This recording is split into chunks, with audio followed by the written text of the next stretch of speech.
সেই সম্ভাবনাকে একদম সত্যি করে দিয়ে অবশেষে আগামী সোমবার 25 তারিখ বা তারপরে কিন্তু বঙ্গোপসাগরের নতুন করে আরেকটি ঘূর্ণিঝড় অর্থাৎ সাইক্লোন তৈরি হতে চলেছে। আপনাদের একটু বিশ্বাসের জন্য দেখাচ্ছি, এই হচ্ছে বঙ্গোপসাগর, এই হচ্ছে ভারত, আর এই হচ্ছে বঙ্গোপসাগরে কিন্তু নতুন সাইক্লোন, অর্থাৎ নতুন করে ঘূর্ণিঝড়ের সম্ভাবনা এবারে কিন্তু বঙ্গোপসাগরে।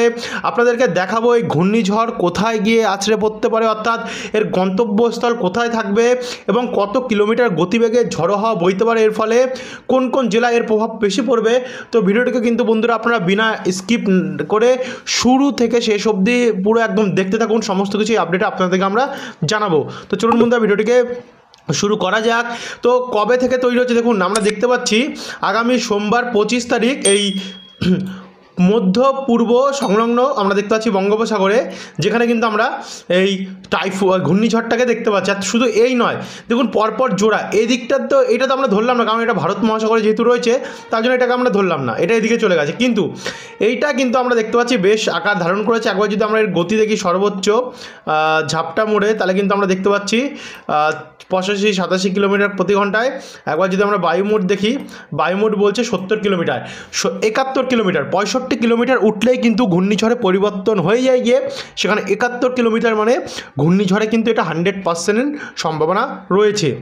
এবার আপনাদেরকে আমরা শুরু থেকে দেখাবো কবে থেকে এই ঘূর্ণিঝড়টি তৈরি হচ্ছে। হঠাৎ করে এতটা শক্তি বাড়ালো, গতকাল আপনাদেরকে আপডেট দিয়েছিলাম তখনও কিন্তু এতটা শক্তি ছিল না। তো আমরা সবার প্রথম চলে যাব আজকের থেকে আমরা দেখা শুরু করব, কারণ তাহলে কিন্তু আমরা ভালোভাবে আর অবজার্ভটা করতে পারবো। তো আমরা দেখুন এই মুহূর্তে আমরা দেখতে পাচ্ছি ফিলিপিন্সে তো নতুন করে সাইক্লোন তৈরি হয়েছে, এবং এই সাইক্লোনটা, এই টাইফুনই কিন্তু ভিয়েতনামে আসতে পরে বঙ্গোপসাগর ঢুকে সাইক্লোন তৈরি করবে। তো এখানে দেখতে থাকুন, আমরা এটাকে প্লে করে দিলাম। প্লে করলে মোটামুটি 16 তারিখের পর আমরা যদি 17 তারিখ অর্থাৎ রোববার দেখি আগামীকাল, তো এখানে রোববারে এই যে ফিলিপিন্সের যে ঘূর্ণিঝড়টি আছড়ে পড়ছে সেটা কিন্তু সরাসরি আমরা দেখতে পাচ্ছি ভিয়েতনাম হয়ে এগোতে 18 তারিখের পর আমরা এটাকে দেখতে পাচ্ছি 18 তারিখে মোটামুটি জাপান হংকং সাইডে যাবে। কিন্তু তার আগে থেকেই দেখুন আপনারা এখানে কিন্তু বঙ্গোপসাগরে জলীয় বাষ্প প্রবেশ করা শুরু হয়ে যাচ্ছে গিয়ে, যেটা কিন্তু ঘূর্ণিঝড় ঘটাবে। আপনারা একটু ধৈর্য ধরে দেখতে থাকুন, আপনাদেরকে সমস্ত কিছু তুলে ধরবো কীভাবে ঘূর্ণিঝড়টি তৈরি হচ্ছে। তো এখানে মঙ্গলবার 19 তারিখের মধ্যে দেখুন সেই ঘূর্ণাবর্তই আমরা দেখতে পাচ্ছি কি ভিয়েতনামের উপকূলে আরও এগোনো শুরু করছে, এবং এগোতে বুধবার 20 তারিখের মধ্যে পুরোপুরিভাবে কিন্তু ভিয়েতনামে এসে আছড়ে পড়ছে এই নিম্নচাপটি। এটা কিন্তু ঘূর্ণিঝড় রূপে আছড়ে পড়বে না, ভিয়েতনামে নিম্নচাপ রূপে আছড়ে পড়বে। আপাতত এখন যা পাচ্ছি আমরা আপডেট সেটাই জানাচ্ছি। কিন্তু 21 তারিখ থেকে আমরা এর যে আরও দক্ষিণ চীন সাগর অর্থাৎ ভিয়েতনাম সাগরের যে জলীয় বাষ্প সেটা কিন্তু বঙ্গোপসাগরে প্রচণ্ড পরিমাণে প্রবেশ করা শুরু হবে, যার কারণে আমরা দেখতে পাচ্ছি 21 তারিখ রাত্রেবেলার মধ্যে একটা ঘূর্ণাবর্ত অর্থাৎ নিম্নচাপ কিন্তু বঙ্গোপসাগরে তৈরি হবে। দুটো তৈরি হচ্ছে, এখানে একটি তৈরি হচ্ছে এবং এখানে একটি তৈরি হচ্ছে। পরবর্তীকালে হয়তো দুটো মার্জ হয়ে যেতে পারে। তো আমরা একবার প্লে করে একবার দেখে নিই।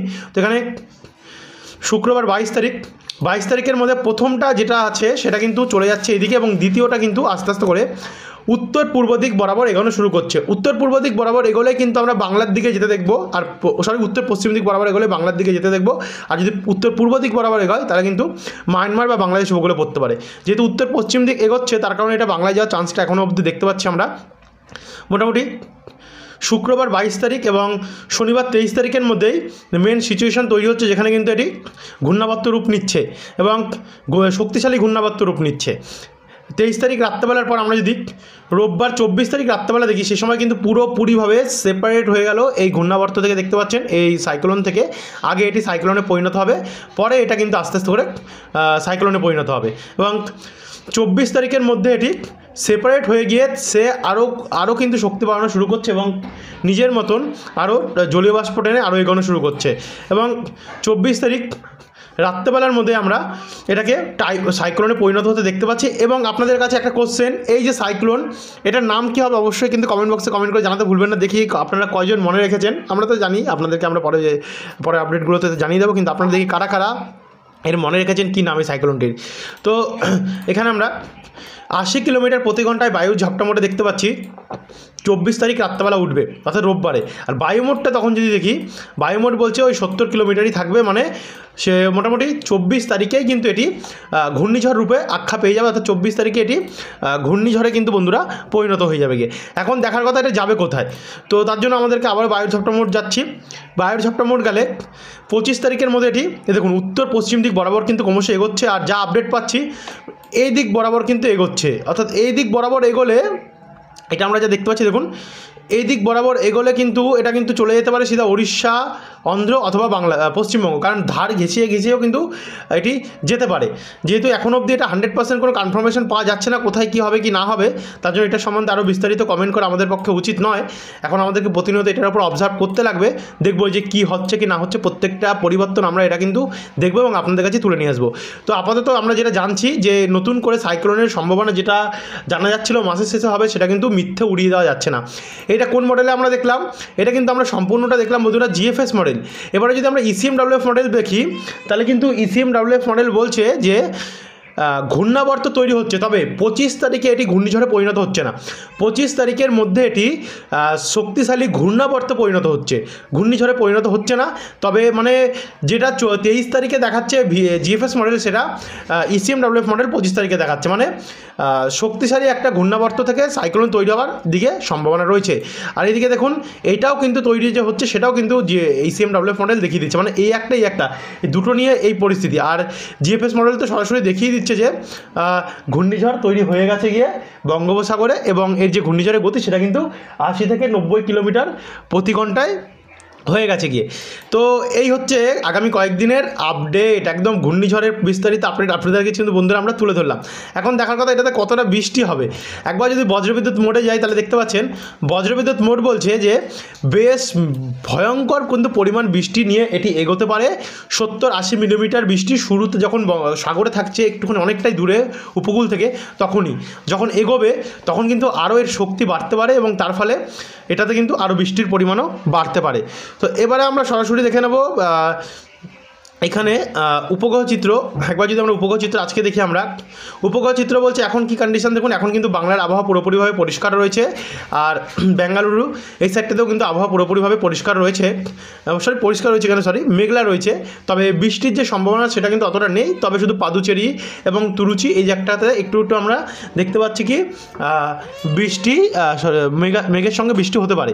তো এরপর আমরা যদি এটাকে তাপমাত্রা মোডে দেখি, তাপমাত্রা মোডে দেখার আগে আপনাদেরকে একটু মেঘমালা মোড দেখাবে, কারণ এই যে তৈরি হচ্ছে সাইক্লোনটি, এটা তো মেঘমালা মোডে আমাদেরকে দেখতে লাগবে। দেখুন সাইক্লোন তৈরি হচ্ছে সেটা কিন্তু মেঘমালা মোডে আমরা দেখতে পাচ্ছি, বেশ ভালোই রয়েছে। আমরা যদি মেঘমালা মোডটা জিএফএস মডেলে দেখাই তাহলে দেখুন উপর দিয়ে আমরা দেখতে পাচ্ছি মোটামুটি যখন 25 তারিখে হবে তখন কিন্তু জিএফএস মডেল অনুযায়ী এটা কিন্তু মেঘটা অনেকটাই উপকূলের সামনে পৌঁছে যাবে গিয়ে। তবে যেহেতু এখন 26, 27, 28-এর আপডেট আসছে আমাদের কাছে বাকি আছে, তো সেই আপডেটগুলো কিন্তু আরও গুরুত্বপূর্ণ হবে। তো এবার আমরা সরাসরি দেখে নেব এখানে তাপমাত্রা মোডে। তো যেটা আপনাদেরকে বললাম যে তাপমাত্রা মোডে গিয়ে আপনাদেরকে দেখিয়ে দেবো।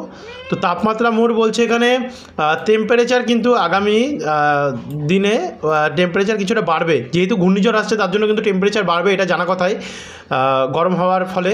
তো এখানে আমরা যদি দেখি একবার, এটা তো জিএফএস মডেল, ইসিএমডব্লিউএফ মডেলে যদি দেখি তাতেও কিন্তু 25 ডিগ্রি টেম্পারেচার বলা হচ্ছে উঠবে 25 তারিখ থেকে, অর্থাৎ সোমবার থেকে।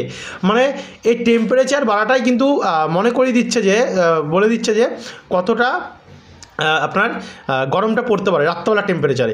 তবে ভোরবেলার টেম্পারেচার 17 ডিগ্রি বা 16 ডিগ্রি থাকবে এবং কোথাও 14 ডিগ্রি থাকবে পুরুলিয়ার দিকে।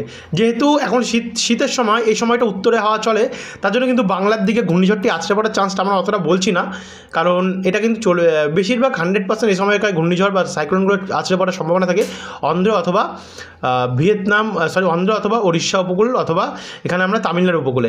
তবে যেহেতু প্রকৃতির ব্যাপার 100% কোনো গ্যারান্টি দেওয়া যাচ্ছে না, তো পরবর্তীকালে আরও পরিবর্তন ঘটতে পারে। যদি পরিবর্তন ঘটে অবশ্যই নতুন আপডেটের মাধ্যমে আপনাদের কাছে আমরা প্রোভাইড করে দেবো। যারা এত অবধি দেখবেন তাদেরকে অসংখ্য ধন্যবাদ, যারা সাবস্ক্রাইব করেন সাবস্ক্রাইব করে রাখবেন আমাদের চ্যানেলটিকে। ধন্যবাদ বন্ধুরা।